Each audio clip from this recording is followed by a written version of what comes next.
Bon, on va parler de lumière et d'obscurité.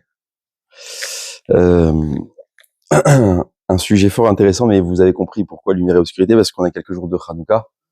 Donc forcément, on va essayer de se préparer un tout petit peu à cette fête-là qui est emblématique et qui plaît à grand, mais surtout à petit. Et je sais pas pourquoi, d'ailleurs. Parce que d'ordinaire, les cadeaux se font à Purim mais pas à Hanouka. Donc on a une inversion des moments. Mais quoi qu'il en soit, la première fois qu'on parle de lumière et d'obscurité, c'est au début du premier livre de la Torah. La Torah nous dit au commencement, Hachem il a créé le ciel et la terre. Et voilà que la terre elle était remplie de tohu bohu. Et là on dit Verocher al peneteum, il y avait de l'obscurité qui planait à la surface de la terre. Et qu'est-ce qu'il a fait à Kadosh Baruch Hu? Vayomer Elokim Yeyor, voici la lumière. Et il y a eu la lumière.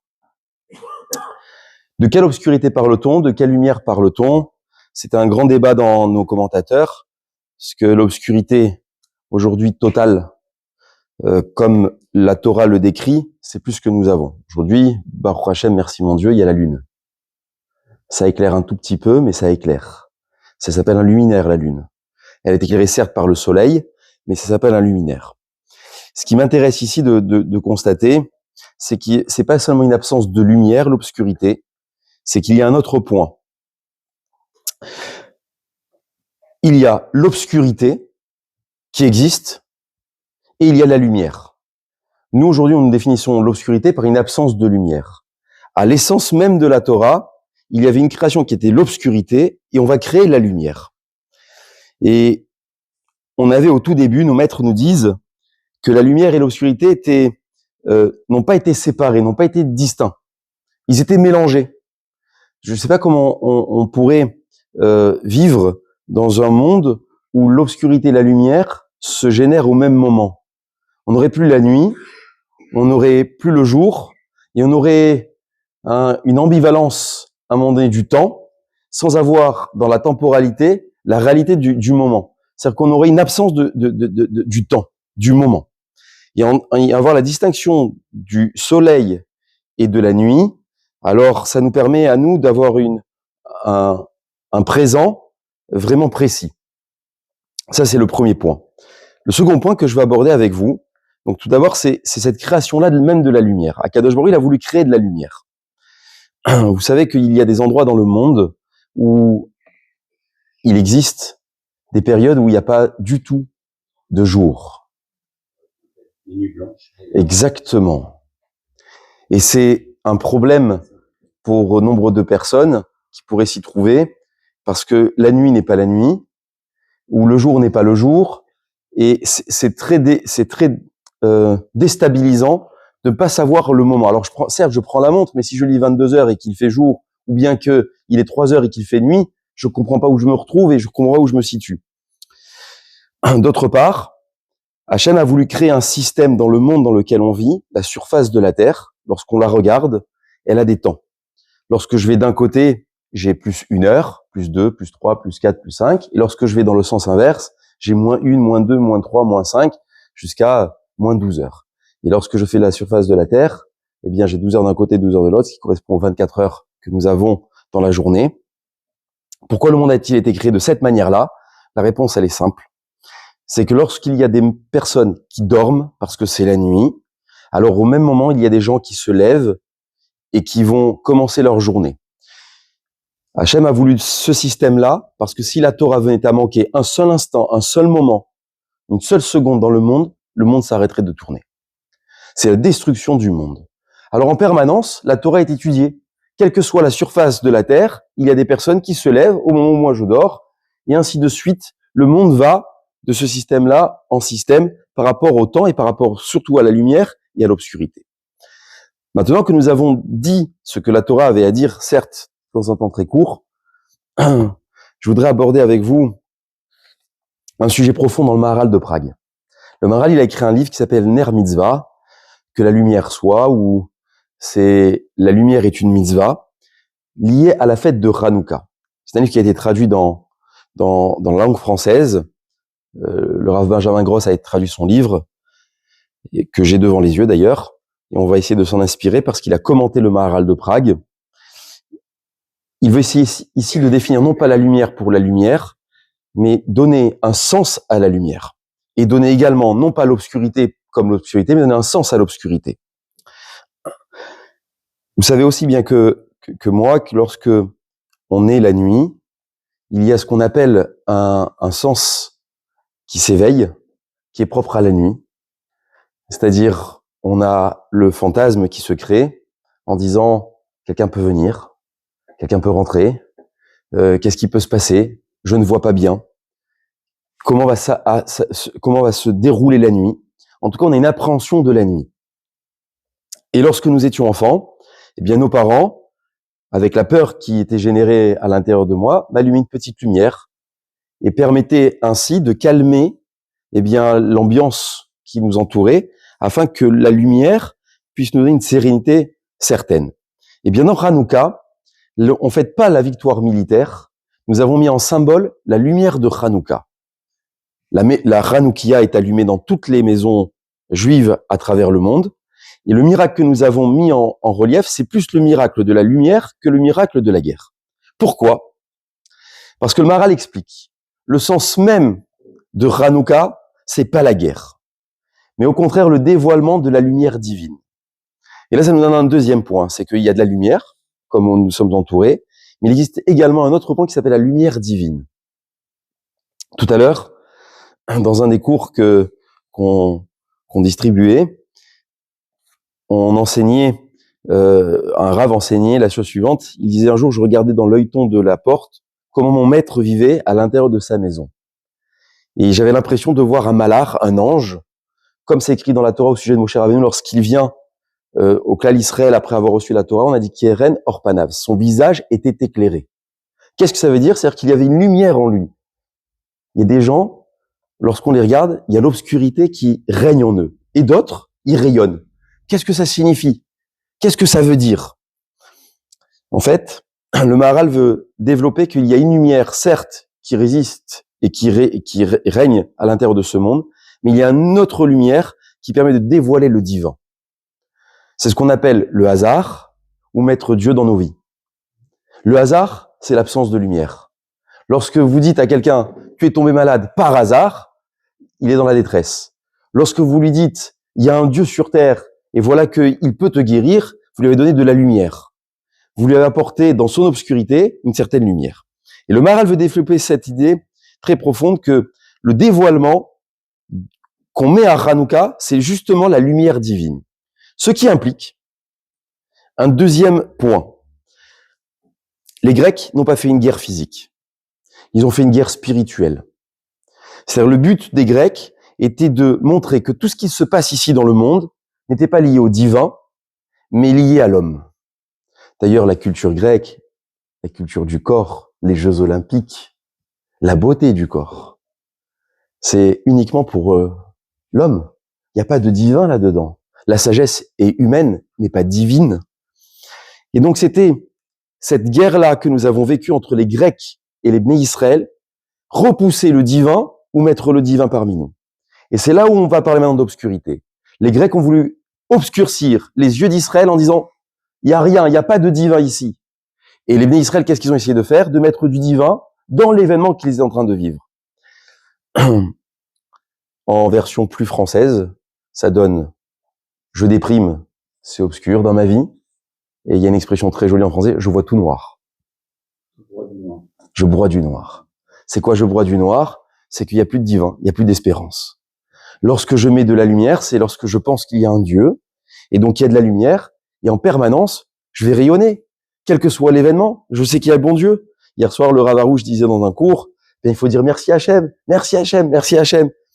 Et effectivement, les Grecs ne voulaient pas tuer Israël, mais éteindre la lumière spirituelle qu'il y avait en eux, l'espérance. Caviarol, si on pouvait faire un exemple, vous savez, on peut jamais, au jamais, éteindre la lumière de celui qui espère. Lorsque les Allemands étaient venus à Auschwitz pour tuer tous les Juifs, il y avait un homme, il y en avait beaucoup des hommes qui ont beaucoup d'histoires et chacun avait leur histoire. Et lorsque nous avons entendu son histoire à lui, à cet homme-là, il racontait la chose suivante. Il disait, mon père avait une valeur qu'il conservait en lui, c'était mettre les tefilines tous les jours. Tu connais cette histoire, nous l'avons entendue ensemble, à la Marche des Vivants, à Auschwitz. Il y a bientôt 10 ans, je crois. Ouais, 11 ans. Et là-bas, le témoin, il disait, voilà, j'ai perdu mon père lorsque j'avais 13 ans. J'avais mis les tefilines, c'était ma bar mitzvah, mon père a été déporté, et j'ai attendu presque un demi-siècle pour savoir qu'est-ce qui lui était arrivé. Qu'est-ce qui lui est arrivé véritablement? Lorsqu'il est arrivé sur ces rails de Auschwitz, les Allemands lui ont dit, Juif, donne-nous tes tefilines. Et lui, il y tenait. Il a répondu, mon père, avec une âme débordante, vous pouvez tuer tout ce que vous voulez, mais vous n'arriverez jamais à éteindre la flamme du Juif, c'est-à-dire sa spiritualité. Et voilà qu'il a été fusillé sur ce quai-là, parce qu'il voulait conserver cette tefilines et conserver sa valeur spirituelle. Eh bien, c'est ça que les Grecs voulaient. Les Grecs voulaient éteindre la lumière d'Israël, c'est-à-dire la lumière spirituelle, et Hanouka, et donc la fête de la lutte contre l'obscurité, et donc mettre de la lumière. C'est mettre du divin dans nos vies. Voilà le débat que nous avons. Alors, c'est beau, la lumière, ça rend serein, ça c'est la matière. Mais il y a une autre lumière qui s'appelle la lumière spirituelle, et la développer dans le monde. Et deuxième point. Le deuxième paragraphe, ça sera, selon le Maharal, ce qu'on appelle le dévoilement de l'essence. Certes, il y a la matérialité, la lumière comme on la connaît, où j'allume un briquet, bien j'allume une flamme, ça c'est la matérialité de la lumière. Mais elle dévoile également un sens profond aux choses. Lorsque vous allumez la lumière, vous arrivez à distinguer la matière, l'individu. Les personnes qui ont la cécité, malheureusement, eh bien ils essaient de distinguer, mais ne pourront jamais, s'ils sont aveugles depuis naissance, ne pourront jamais imaginer ce qu'est le soleil, ni même ce qu'est le ciel, ni même ce qu'est la mer. On va essayer de leur donner l'image, mais sans avoir eu la capacité de voir, il est impossible. Ça, c'est ce que nous permet de faire la lumière, de déterminer la chose. Et donc, elle révèle un sens à la matière, à l'humain, à l'humanité, au monde, mais elle permet également de voir l'intériorité des choses, finalement leur but. Et selon le Maharal, il y a 3 caractéristiques à cela. La lumière, elle va révéler ce qui existe déjà. Elle met de l'ordre dans ce que nous côtoyons. Elle met un ordre. Et elle rend visible la relation entre les choses. C'est-à-dire que lorsque maintenant je suis à même de toucher un objet, eh bien, elle me met en relation avec elle. Lorsque je suis aveugle, j'ai du mal à le prendre en main. Et d'ailleurs, c'est très, très impactant dans la vie de tous les jours lorsqu'on ne voit pas. Et voilà pourquoi, dans toutes les entrées d'immeubles, dans tous les endroits du monde où il y a du public, vous avez toujours une veilleuse qui est là pour permettre que si demain il devait y avoir une coupure de courant, que personne ne se retrouve dans la panique. Parce que lorsque je n'ai pas l'approche que je dois avoir comme quand je vois, eh bien ça me met en désordre, c'est le chaos. Permettez-moi de raconter une histoire à ce sujet. Il y a quelques années, nous avons fait une soirée dans une communauté avec les jeunes. Et ça remonte il y a longtemps. Et voilà que les jeunes étaient animés, c'était pendant la soirée de Pourim, c'était animé. Ils avaient dansé, ils avaient festoyé, comme il se doit, comme on fait de Pourim. Et un événement, un adulte un peu inconscient a décidé, pour calmer tout le monde, d'éteindre la lumière et de plonger tout le monde dans le noir.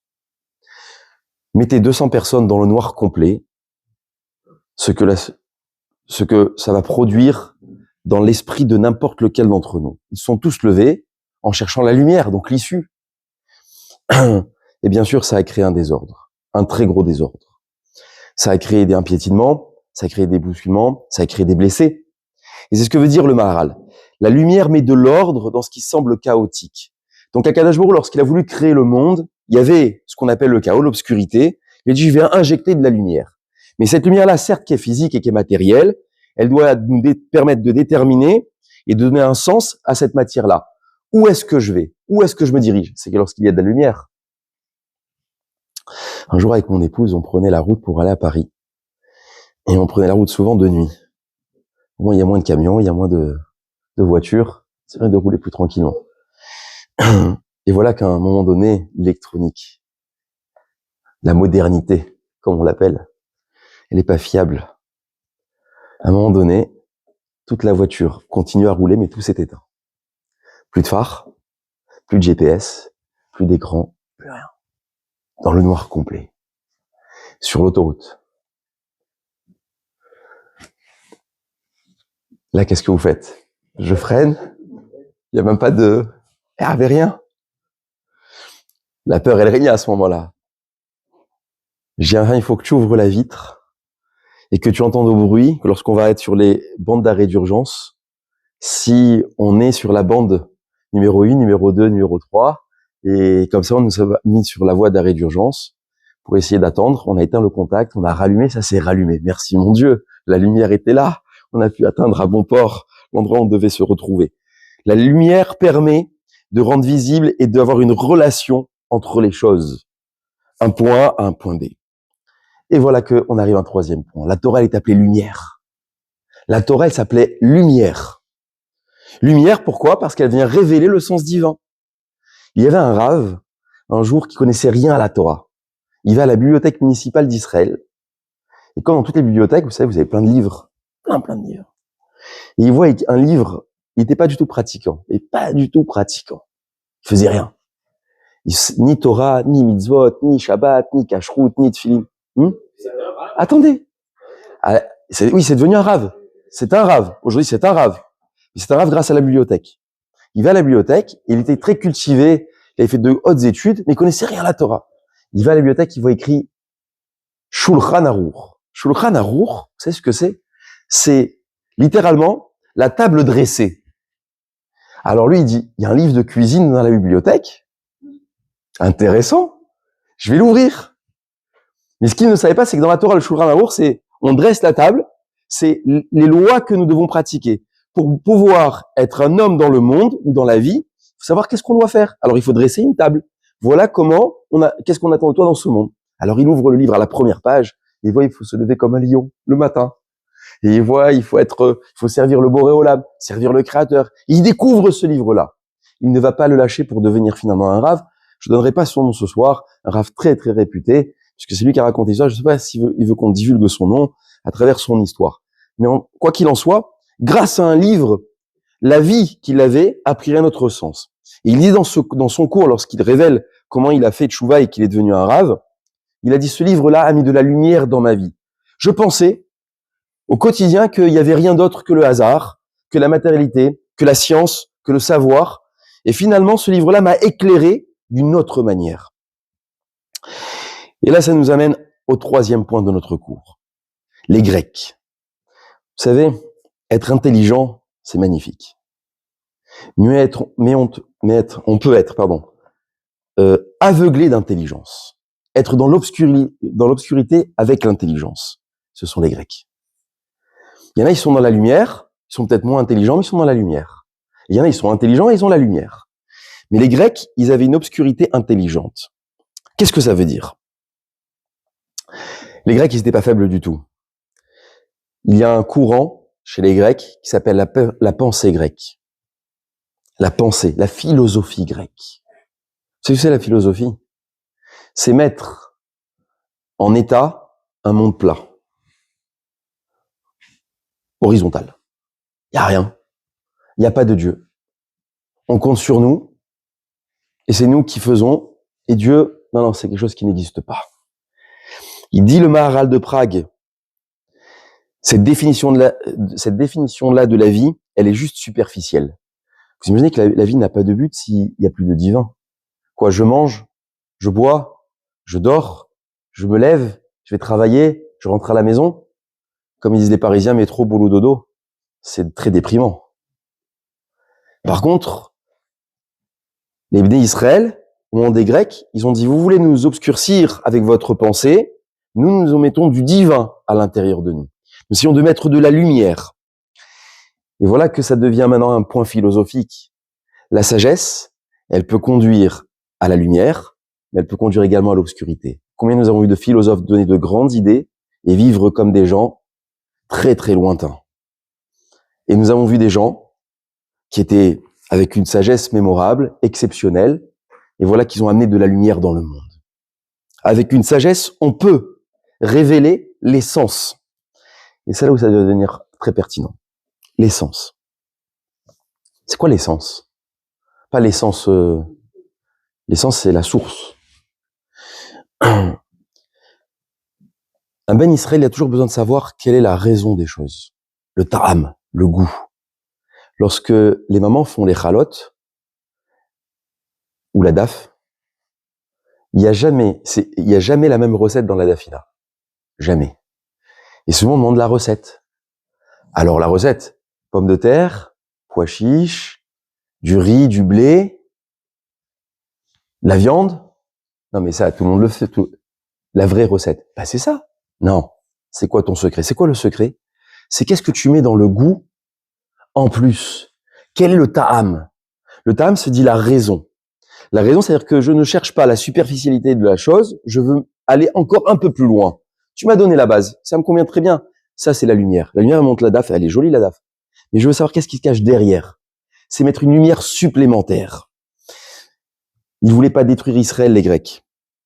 Ils voulaient assimiler à une manière de penser.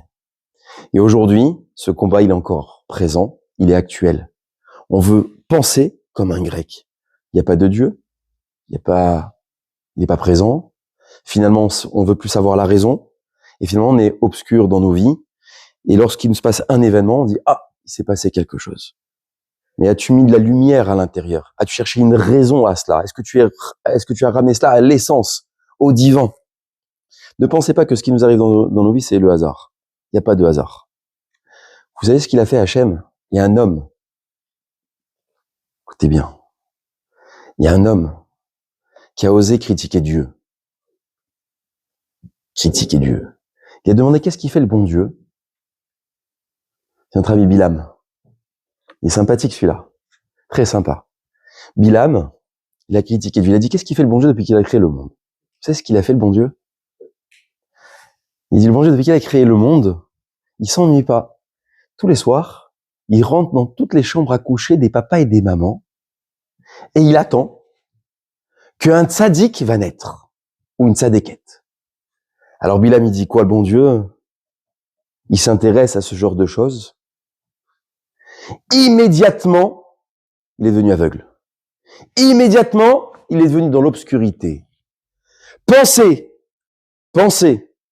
que Dieu n'est pas présent dans tous les événements de la vie, et même dans la naissance d'un enfant, ça c'est Bilam. Le hasard. Ah, t'as eu un fils. Ah, c'est le hasard. J'ai une fille. Ah, c'est le hasard. Non, si tu as une fille, c'est que t'es prêt à avoir une fille. Si t'as eu 2 filles, c'est que t'es prêt à avoir 2 filles. Si t'as eu 3 garçons, c'est que t'es prêt à avoir 3 garçons.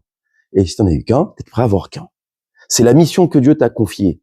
Ça, c'est mettre de la lumière dans nos vies. Et maintenant, lorsque les Grecs viennent avec un système de pensée en disant « Non, attention, Dieu n'existe pas dans ce monde », c'est ramener les choses à un état simple, sans aucune raison, et c'est le chaos. Tout devient entre les mains du hasard. À quoi ils se sont attaqués pour symboliser leur système de pensée? À l'huile. Vous savez ce que c'est l'huile? L'huile est une matière qui ne se mélange jamais.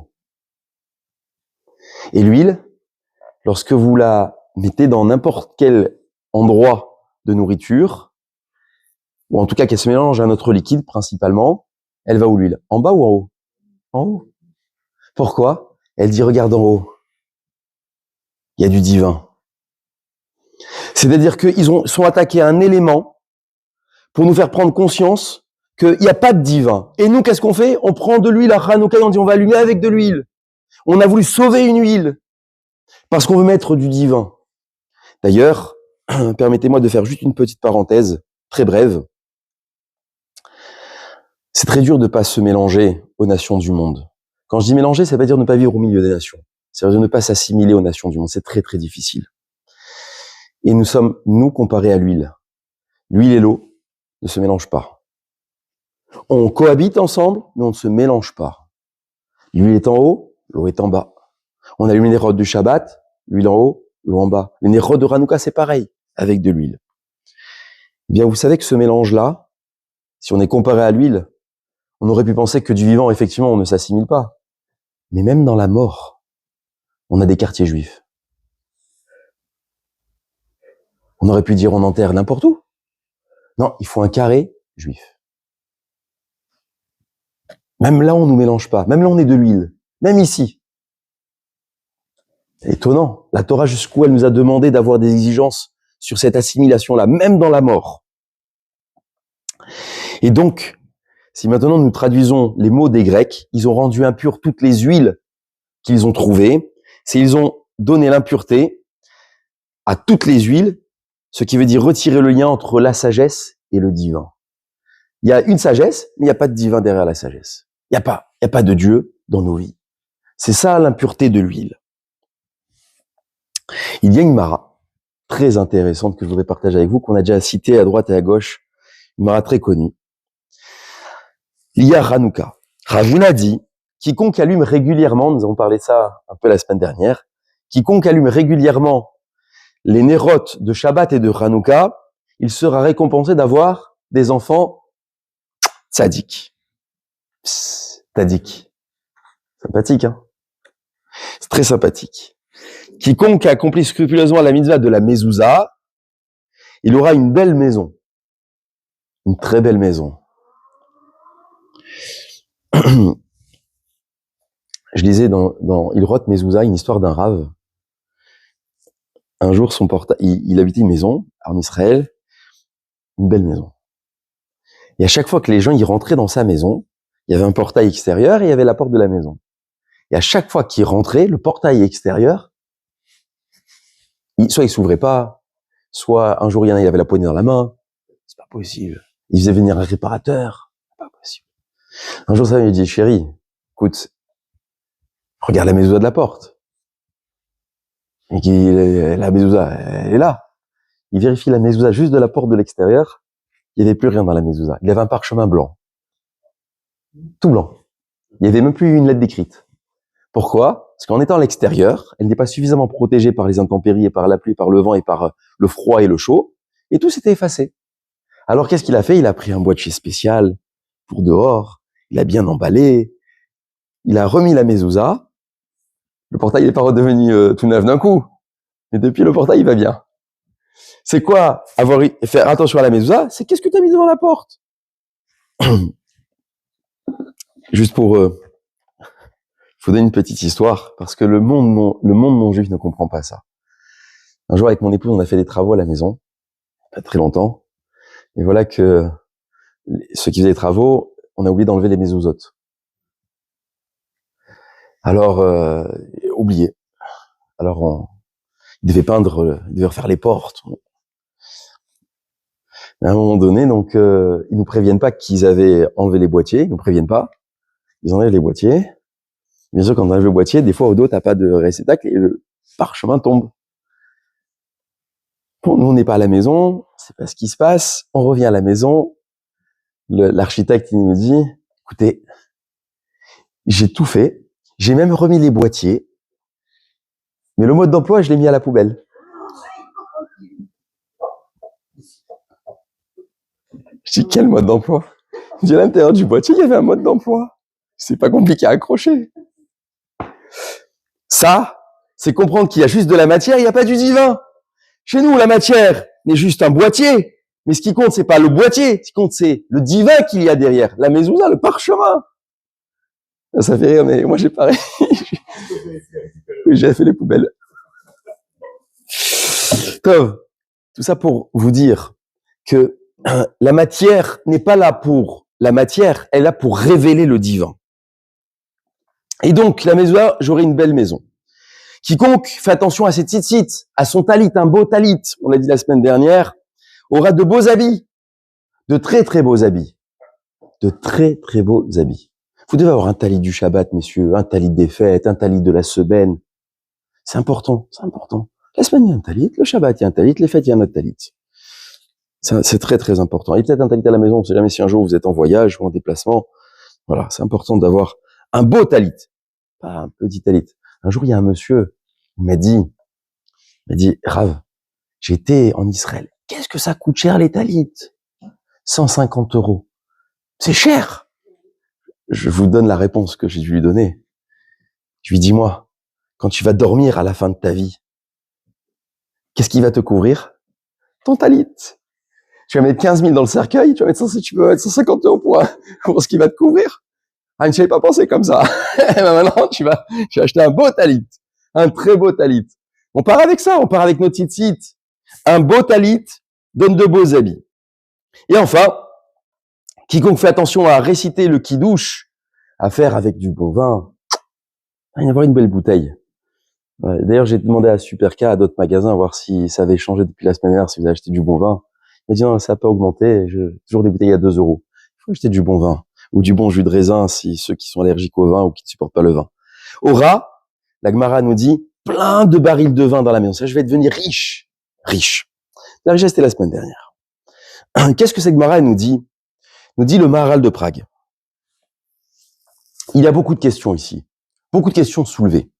Tout d'abord, j'allume les nérodes de Hanouka, j'ai des enfants de sadiques. J'allume des nérodes de Shabbat, j'ai un enfant qui va devenir sage. Qu'est-ce que ça veut dire, ça?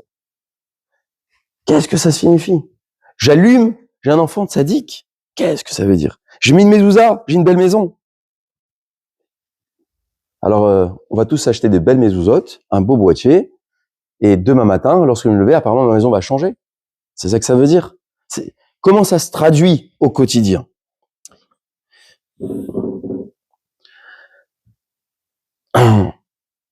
En fait, dans ce texte-là, il y a une très belle définition de la vie. La vie, elle n'est que éphémère. C'est-à-dire, on a un temps. Un temps, c'est-à-dire que nous sommes comparés à une bougie qui est allumée avec une cire et à un moment donné, bien, elle va se fondre et à la fin, elle va s'éteindre. Donc, je suis comparé à cette bougie-là. Tout humain est une bougie. D'ailleurs, lorsque on regarde ces veilleuses ou les veilleuses d'à côté, nous allumons toujours des lumières pour les personnes disparues. Ouais. Tout ça pour la neshama. Mais la flamme qui nous compose, qui nous anime, est éphémère. Elle est précaire. Comme notre vie. C'est un moment donné ici. Et après, elle s'éteint. Après, on quitte ce monde. On va réfléchir 2 secondes. Qu'est-ce que ça veut dire et donner un sens à la vie? C'est-à-dire que ma vie est destinée à être créée à un moment donné et à s'arrêter à la fin. Et la Torah a une très belle émission, Kiner mitzvah ve Torah or. Kiner mitzvah ve Torah or. La mitzvah est une flamme et la Torah est une lumière. C'est-à-dire que l'écriture, elle compare la mitzvah à une flamme et la Torah à la lumière. C'est 2 sources luminaires différentes. C'est-à-dire que la flamme, elle dure qu'un temps. La mitzvah, elle dure qu'un temps. Parce que pour que la mitzvah puisse être créée, c'est l'humain qui va la faire. Mais l'humain a une durée de vie. Une fois qu'il n'est plus là, il n'a plus de mitzvot. Je fais juste une petite parenthèse. Ça donne maintenant matière à ceux qui voient lorsqu'il y a un défunt que les personnes qui sont scrupuleux au tzitzit rangent leur tzitzit à côté du défunt. Il n'y a pas de cours de Torah à côté du défunt. Il n'y a pas de bénédiction à côté d'un défunt. Pour quelle raison? Parce que le défunt, maintenant qu'il ne peut plus accomplir des mitzvot, il est jaloux de ceux qu'il peut accomplir. Alors pour ne pas le rendre jaloux et l'embêter et le perturber lorsqu'il quitte ce monde, alors on montre pas de mitzvot et de signes distinctifs à côté de lui. La mitzvah est comparée à une chandelle.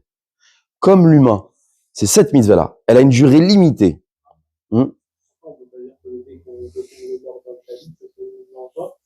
De quoi? Non, parce qu'on l'a coupé les tzitzit.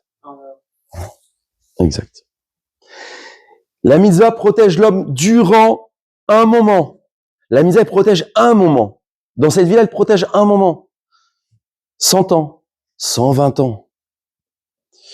Hier, Kaviachol, il y a un monsieur de la haute société me disait que lorsqu'on a passé 100 ans, on pouvait avoir la Légion d'honneur. Je vais attendre 100 ans. Il faut y aller jusqu'à 100 ans. Eh bien, chez nous, on a une meilleure Légion d'honneur, c'est la mitzvah. Tant que t'es là, c'est pas 100 ans. T'es là 80, 90, 100. Tout le temps que t'es là, la mitzvah, elle te protège. Elle est ta compagne. Mais par contre, la Torah, c'est éternel. C'est éternel.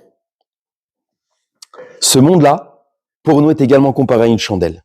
Pourquoi? Parce que ce monde-là est comparé à une matière. C'est une matière. Tout est matière. Le banc est une matière. La société dans laquelle je vis n'est que matière, qui reçoit une forme. Et la récompense que l'on donne, quelle est cette récompense? On dit, celui qui allume des lumières, il aura des enfants de tzadikim. Qu'est-ce que ça veut dire? Il dit le Maharal. Qu'est-ce qui garantit ma vie? C'est pas que j'ai fait des choses, c'est pas que j'ai de l'argent, c'est pas que j'ai des biens, c'est que j'ai laissé derrière moi quelqu'un qui continue. C'est là où je deviens maintenant un simple mortel, certes, mais une flamme qui continue à briller. Mes enfants continuent à faire brûler la flamme. C'est ce qui veut dire le Maharal, je le lis dans ces mots. Je peux espérer que ça dure uniquement en laissant derrière moi une postérité qui va continuer. Oh, sinon ma vie, quel est le sens si ça s'arrête après moi? Celui qui a laissé 300 millions sur un compte en banque, à qui ça sert? Celui qui a laissé son savoir et qui l'a jamais distribué, à qui ça va servir? Celui qui a laissé une maison mais qui l'a jamais fait profiter qui que ce soit, à qui ça sert? Eh bien, la Torah veut dire ici, la mise à l'étude de la Torah est une lumière dans le sens où celui qui s'habitue à faire ce geste-là, de donner à sa postérité, à ses enfants, alors il a un gage que ce monde-là n'a pas été vécu pour rien. C'est ça la lumière qu'on doit mettre. Mettre du divin dans la vie de tous les jours et donner ça à nos enfants. Et il dit le Maharal, un fils, c'est une assurance de survie dans ce monde après la mort. C'est lui qui continue après moi. Certes pas comme moi, certes avec d'autres qualités, certes avec ses défauts, mais il continue. Voilà pourquoi la Torah, elle veut comparer ici la lumière dans Hanouka avec nos enfants. C'est eux qui vont continuer à faire brûler la flamme. C'est eux qui vont continuer. Et voilà comment le Maharal conclut, quiconque veille à accomplir scrupuleusement la mitzvah d'allumer les nérodes de Hanouka et de Shabbat, ça symbolise le monde, mérite une part pleine alors dans ce monde. Et c'est quoi la mitzvah de brûler, de faire brûler des lumières? C'est celui qui fait la mitzvah, celui qui fait la Torah. C'est comme cela qu'on va pouvoir continuer à ce que notre vie ne soit pas stérile dans ce monde. Ça, c'est le 4e point. Le 5e, que je voudrais partager avec vous. Vous savez que l'obscurité et la lumière, ils combattent pas de la même façon. Lorsqu'il n'y a pas de lumière, l'obscurité, elle gagne. Mais dès que j'ai un peu de lumière, l'obscurité, elle a totalement perdu. Je ne sais pas si vous voyez la proportion. C'est-à-dire que lorsque j'ai une pièce totalement obscure, il me faut un tout petit peu de lumière pour gagner. Un tout petit peu. Donc là, on n'est pas sur le même rapport. Et là, donne le sens à ce que nous avons dit précédemment, la mitzvah. Que fait la mitzvah? La mitzvah, lorsqu'elle est accomplie, elle repousse beaucoup d'obscurité. Vous savez, on a du mal à se donner un principe dans la vie de tous les jours. Que fait une avéra dans le monde? Que fait une mitzvah dans le monde? On ignore. Mais à chaque fois que je fais une avéra, une faute, je donne de la force au mal. C'est quoi la force au mal? Je mets de l'obscurité dans le monde. Et lorsque je fais une mitzvah, je rajoute de la lumière dans le monde. La lumière du divin, où j'obscurcis le divin. C'est-à-dire que je pense qu'il y a du hasard, je pense que finalement Dieu n'est pas là, je pense que les événements qui se passent dans ma vie, où est-ce qu'il est passé le bon Dieu? Ça, ce sont les avérotes. La mitzvah, au contraire, elle met de la lumière. Et c'est ça l'essence même de Hanouka. Est-ce qu'on est capable de chasser l'obscurité, non pas avec des bâtons, mais est-ce qu'on est capable de chasser l'obscurité avec un peu de lumière, un tout petit peu? Et la lumière, c'est qui? C'est pas la lumière que j'allume, ça devient nous. Est-ce que moi, je suis capable de repousser cette obscurité-là? Est-ce que je suis capable de combattre l'assimilation qu'on veut créer dans l'humanité? Est-ce que je suis capable de répondre à cette assimilation-là? On va aborder un des derniers chapitres. Maintenant que nous avons défini la lumière, maintenant que nous avons défini l'obscurité, maintenant que nous avons défini le rôle que nous avons, il y a pourquoi 8 jours? Pourquoi 8? Pourquoi 8 jours? C'est une grande question. Pourquoi 8 jours de Hanouka? Si je vous pose en questionnement, Hanouka, combien de jours il y a eu de miracles? Combien? 7 jours. Pourquoi 7? Le premier jour n'est pas un miracle. J'ai trouvé la fiole, elle devait brûler un jour. Donc c'est les 7 jours. On aurait dû faire Hanouka 7. Bravo. C'est très très bien. Mais le Maharal, il veut aller un tout petit peu plus loin que ça. Il dit le chiffre 7.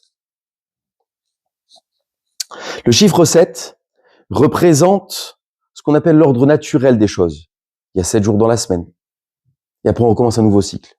Le 8, c'est le chiffre de l'infini. Le chiffre qui est au-delà de la matière. C'est pour ça qu'il est dans ce sens-là. C'est l'infini. Au-delà de la matière. Le Maharal dit, comment sommes-nous arrivés à avoir un miracle le jour de Hanouka? C'est parce que nous sommes dépassés au niveau de nos capacités. On est allé au bout de notre potentiel. Nous avons cherché une fiole pour allumer un jour. C'était la capacité qu'il y avait. J'ai cherché, ce sont mes capacités. Alors lorsqu'on s'en dépasse, lorsqu'on va au bout de ces capacités que Dieu nous a données, alors on peut atteindre ce qu'on appelle l'infini, ce qu'on appelle les Mahala Minateva. Ça, c'est un des points du Maharal fondamental dans la vie de tous les jours. Pour obtenir un miracle, pour obtenir ce qu'on appelle l'infini, ou ce qu'on appelle toucher le divin, il faut d'abord aller au bout de ses propres capacités. Qu'ont fait les Hashmonaïm au temps de Hanouka? Qu'est-ce qu'ils ont fait? Ils ont dit non, on va d'abord faire nos capacités. Une fois qu'on a fait ce qu'on devait faire, Dieu fera sa part. Ça, c'est le chiffre 8. Mais également, dans le 8, pourquoi 8 jours? Il y a encore une autre petite définition. L'huile, elle flotte au-dessus de l'eau. Ça, nous l'avons dit tout à l'heure. Elle montre également qu'elle s'élève, mais elle donne un sens. Elle donne un sens. Cette huile-là, elle donne un sens à nos actions. Pour quelle raison? Eh bien, comme nous l'avons dit au début du cours, lorsque j'allume avec de la pureté, avec cette huile-là, je suis en train de dévoiler du divin. Je suis en train de dire que la fête de Hanouka n'a pas été gagnée par hasard, mais parce que Dieu était ici. Ça, c'est la deuxième réponse. La troisième, pourquoi 8? Et c'est peut-être la plus belle réponse qu'on peut entendre ce soir. C'est que les nations du monde pensent que le peuple d'Israël est vulnérable et pensent qu'il peut être effacé de la surface de la terre. Il y a une promesse divine. Vu que nous sommes comparés à l'huile, et vu que nous sommes comparés à la Torah, on ne peut pas être effacé. Voilà pourquoi 8, on est au-dessus de la matière. Toutes les nations ont essayé à tour après tour à nous assimiler, nous tuer, nous rayer de la carte. Et tous, avec leurs moyens plus grands que les nôtres, n'ont pas réussi. Voilà pourquoi c'est 8 jours de Hanouka. Parce que le peuple d'Israël est comparé à être au-dessus de la nature. Alors maintenant, on peut se poser la question, comment nous-mêmes être une lumière? Qu'est-ce que ça veut dire être une lumière? Ça veut dire quoi? J'allume la lumière? Il y a de la lumière. Mais toi, t'es pas une lumière. Des fois, en classe, on dit à des enfants, t'es pas une lumière. Ça m'arrive de temps en temps à l'école de tirer l'oreille et de dire, allume-toi. Il me dit, mais qu'est-ce que j'allume? Ton cerveau. T'as pas trouvé la réponse? Non. Ah, j'ai pas allumé le bon bouton. Il me dit, mais Raph, je sais pas. Je dis, ton cerveau, il sait. Je suis sûr qu'il sait. Mais t'as pas allumé le bon bouton. T'as pas allumé la lumière. Comment allume-t-on la lumière dans le monde? Eh bien, la Torah, elle éclaire le monde. La Torah, elle éclaire le monde. La Torah, elle donne un sens au monde. Il faudrait que les nations du monde, les lois qu'elles ont prises, elles n'ont pas été cherchées dans un livre. Quel livre elles ont pris? La Torah. Qu'est-ce qu'il y a dans la Bible? Le livre le plus vendu au monde, c'est la Bible. Dans tous les tiroirs d'hôtels en Amérique, il y a une Bible. Non, mais je rigole pas. J'ai ouvert un tiroir, la Bible. Pourquoi? Ils sont religieux? Non. Ils disent il y a du divin. Ils disent que Dieu bénisse l'Amérique, certes. Alors eux, ils mettent du divin. Très bien. Les Grecs, c'était le contraire. La Torah, elle éclaire le monde. La Torah, elle donne un sens au monde. La Torah, elle est en train de dire, dans le monde, il y a un Dieu. Et sans Torah, le monde ne peut pas exister. Et ça nous ramène dans la Bereshit. Nous avons dit au début du cours, Hachem, il a créé la lumière, parce qu'il y avait l'obscurité qui régnait. Comment Hachem a-t-il créé le monde? Il a ouvert la Torah. Il a dit, je vais regarder la Torah. Alors la Torah, elle est ça. Alors voilà comment le monde doit être. On a mis dans le monde les moyens, la nature, les animaux, l'humanité, la matérialité, pour faire la Torah. On n'a pas inventé le téléphone pour avoir du Snapchat ou du Instagram. On a inventé le téléphone pour de la Torah. On n'a pas inventé la télévision ou la radio, comme disait Rav Citruc, pour regarder les informations, pour la Torah. Vous imaginez aujourd'hui comment on peut faire de cours de Torah? Il est en train de filmer, mon ami. Et il me dit, le cours, il part en Israël. J'ai pas voyagé, j'ai pas bougé, je suis à Nice. Ça m'a coûté 0 €. 1 heure de mon temps de préparation, 2 heures de préparation et 1 heure de cours. Moins qu'un aller simple pour Tel Aviv. C'est exceptionnel. C'est ça la lumière. La lumière, c'est qu'un monde sans Torah n'est pas un monde, peut pas exister. Il devient incompréhensible. Un monde sans Torah, il devient incompréhensible. C'est quoi le mode d'emploi? Et le mode d'emploi du monde, c'est la Torah. Comment il fonctionne? Pourquoi Hachem a-t-il créé ça? Dans quel but? Dans quelle essence? Pourquoi tu m'as donné ça à disposition? Deuxième, nous avons dit la mitzvah. Kiner mitzvah vet Torah or. La mitzvah est une lampe, est une flamme. Vous savez ce qu'elle fait, la mitzvah? La mitzvah, elle fait entrer concrètement de la lumière dans le monde. Lorsque il y a eu la guerre, le 7 octobre, ou lorsqu'il y a eu la guerre dans toute l'histoire d'Israël, vous verrez toutes les pages du Talmud. À chaque fois qu'il se passe un événement grave dans la Torah, un événement grave, famine, manque de pluie, esclavage, quel que soit l'événement tragique, rabotaille, faire des mitzvot. J'ai jamais compris comment une mitzvah, elle pouvait m'aider à faire tomber la pluie. Qu'est-ce qu'on faisait nous? On va tous jeûner. Alors, ou alors, on va agiter le loulave. Quelqu'un nous voit à l'extérieur, il dit, il y a des Indiens, il y a des fous, ils sont pas structurés, ces gens-là. Qu'est-ce qu'ils font? Eh bien, je suis en train de faire une mitzvah. Une mitzvah, je suis en train d'emmener de la lumière dans le monde. C'est-à-dire, sous-entendu, je donne un sens au monde. Et je le rattache à l'essence même qui s'appelle Dieu. Il y a un Dieu. D'ailleurs, lorsque toutes les nations du monde analysent le peuple d'Israël, ils arrivent à la conclusion que nous sommes un peuple incompréhensible. C'est impossible que nous soyons encore là.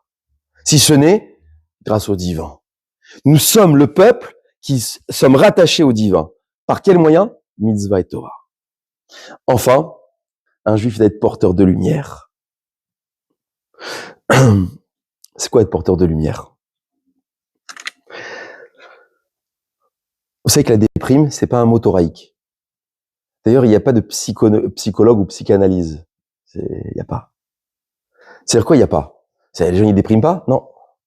Si tu as Hachem dans ta vie, tu peux pas déprimer. C'est impossible. Comment sommes-nous porteurs de lumière? Chaque personne, il a ça en lui. Sa neshama, elle est divine, tout d'abord, mais également, Hachem, comme il nous a constitués, il y a une flamme indestructible. Et quels que soient les événements qui s'annoncent à l'homme, il peut les combattre grâce à ces flammes qu'Hachem lui a mis en lui. Même dans l'exil, même dans l'esclavage, on peut pas nous éteindre. C'est impossible, on peut pas éteindre. Et ça ramène l'histoire que j'ai dit au début du cours, au sujet de cet homme, si grand, sur les rails de Auschwitz. Il y a les ténèbres en face de lui, il y a la mort en face de lui. Et qu'est-ce qu'il dit? Je garde mes filles. Ça, c'est être porteur de lumière. Être capable de repousser de l'obscurité lorsque le monde essaie de nous annihiler. Et donc, qu'est-ce qu'on attend d'un juif au quotidien? Eh bien, apporter du sens. Apporter un sens à ce que l'on fait. Apporter un sens dans le monde. On nous jalouse dans le monde d'avoir des prix Nobel. On donne un sens. D'avoir des gens qui font des études ou qui créent des... On donne un sens. Lorsque nous avons des Talmidei Chachamim qui font des cours de Torah, ils donnent un sens. Éclairer les autres. Dévoiler. Donner du savoir. Et enfin, à travers cela, dévoiler la présence divine. C'est ça notre rôle. C'est ça être une source de lumière. Je voudrais terminer en vous disant que lorsqu'on lit le Talmud, à titre personnel, je dis bien, j'ai beaucoup d'émotions. À chaque fois qu'on voit un Rav dans le Talmud, il dit c'est Rav, fils de un tel. Tu as dû remarquer pour ceux qui sont initiés dans le Talmud, à chaque fois on ramène le nom du père. C'est-à-dire que lorsque je monte à la Torah, je donne le nom de mon père. Vous savez qu'est-ce qui se passe, qu'est-ce qui se produit ici? Eh bien, si je monte à la Torah et que j'accomplis une mitzvah, lorsque les pages de la Gemara, elles renferment des enseignements très profonds, elle dit je suis le fils d'un tel. Mon savoir n'est que parce que précédemment il y avait quelqu'un. La mitzvah que j'ai en train d'accomplir, c'est parce que c'est mon père qui me l'a donnée, qui me l'a transmise, qui a permis que je puisse continuer. Eh bien, c'est le rôle de chaque juif, de pouvoir tout d'abord acquérir, mais également de pouvoir redistribuer. Eh bien, c'est le sens même de la lumière. Lorsque vous prenez la flamme, c'est le seul élément matériel dans le monde que lorsqu'il se distribue, ne perd pas de sa clarté, ni même de son intensité. Il peut se distribuer à l'infini. C'est le rôle d'un juif, de prendre, d'avoir de la lumière, de contracter de la lumière. Et c'est grâce à nos parents que nous avons de la lumière. Et enfin, de pouvoir la donner à notre tour. Bien sûr, de se remplir de cette huile-là profonde qui s'appelle la Torah et la mitzvah. Enfin, pour conclure, la lumière, elle n'est pas là pour enlever l'obscurité. Non, non. Elle la rend complètement inexistante. Et comme on l'a dit tout à l'heure, lorsque un peu de lumière dans l'obscurité, finalement, il n'y a même plus d'obscurité, il n'y a que de la lumière. Lorsque vous dites « je vois », c'est qu'il n'y a plus d'obscurité. Sinon, tu ne verrais pas. Lorsque dans l'escalier, vous avez la sortie de secours qui vous éclaire un tout petit peu, qu'est-ce que vous dites? Je vois. Ah, il reste encore 2 marches. Je vois, il reste 2 marches dans l'escalier le Shabbat. Voilà. Et d'ailleurs, même dans le Shabbat, il y a une règle que lorsque malheureusement je suis passé à côté d'une lumière qui s'est allumée automatiquement, mais que je voyais déjà sans elle, eh bien finalement, je n'ai pas transgressé grand-chose parce que je voyais sans elle. Mais si maintenant je ne vois absolument pas, passer à côté de cette lumière-là, Shabbat va devenir interdit. Parce qu'elle t'a donné un sens à ta direction, elle t'a aidé, et là tu as fait un interdit. Le Maharal enseigne que la lumière n'est pas ce que l'on voit, mais ce grâce à quoi l'on voit. Et oui, c'est une phrase assez profonde qu'on va essayer de déterminer ici. C'est pas ce qu'on voit, mais grâce à quoi je vois. Hachem t'a permis de voir cette situation-là, pourquoi tu la vois. Rav Citruc, il disait une phrase dans un des cours. Il disait, lorsque tu vois quelque chose, c'est qu'Hachem attend de toi que tu l'aies vu, mais que tu comprennes que tu as vu quelque chose qui est déterminant pour toi. Si tu l'as vu, c'est pas le hasard. Tu devais le voir. Et souvent, quand on dit à quelqu'un, tu as vu? Ah non, moi, j'ai pas vu. Comment ça, t'as pas vu? Mais moi, je l'ai vu. Ou alors dans la rue, quand vous dites à quelqu'un, je t'ai pas vu. Mais grâce à quoi l'on voit? C'est pas grâce à l'œil que l'on voit. C'est parce qu'Hachem, il a voulu que tu vois. Hanouka demande de redevenir en soi quelqu'un qui donne un sens aux choses. Quelqu'un qui met de la lumière aux événements, qui est une personne qui va donner une lumière aux objets, qui va donner une lumière aux personnes. Et dans ce monde si obscur, eh bien, là où il y a un juif, il donne beaucoup de lumière et repousse beaucoup d'obscurité. Vous savez, le roi du Maroc, je voudrais terminer par ces mots, le roi du Maroc, souvent on lui a demandé de chasser les juifs. C'est ce qu'il a répondu. Il a dit, à là où les pays où on a chassé les juifs, ils sont devenus pauvres. Alors on va les garder avec nous. Je trouve cette définition du juif pas mal, comme si nous sommes porteurs de richesse. Je dirais dans ces mots, non. Nous apportons la lumière à un pays. Et voilà pourquoi, en permanence, quels que soient les endroits où nous sommes trouvés, le juif a su se dépasser sans se laissant assimiler, en conservant sa nature réelle, sa valeur qu'il était en étant juif, mais en apportant de la lumière là où il s'est trouvé, en étant innovant, en développant la Torah, en faisant des mitzvot, et c'est par ces moyens-là que nous pouvons éclairer d'abord nos foyers, nous-mêmes, et donner la lumière aux autres. Merci beaucoup, Razak Ouvaour. Je souhaite à tous bonne fête de Hanouka, et bien sûr, lorsque vous allez allumer, eh bien, vous comprendrez le sens même de la flamme, et pourquoi elle reste en l'air, toujours. C'est vers le ciel, pas vers le bas. D'ailleurs, toutes les lumières, lorsqu'on les penche, elles veulent aller en haut. Toutes les lumières. Il n'y a pas une lumière qui veut aller vers le bas. Il dit, ah, je reste en bas. Non, moi, je monte. Toi, reste en bas si tu veux, moi, je monte, elle te dit. Voilà. Razak. Merci.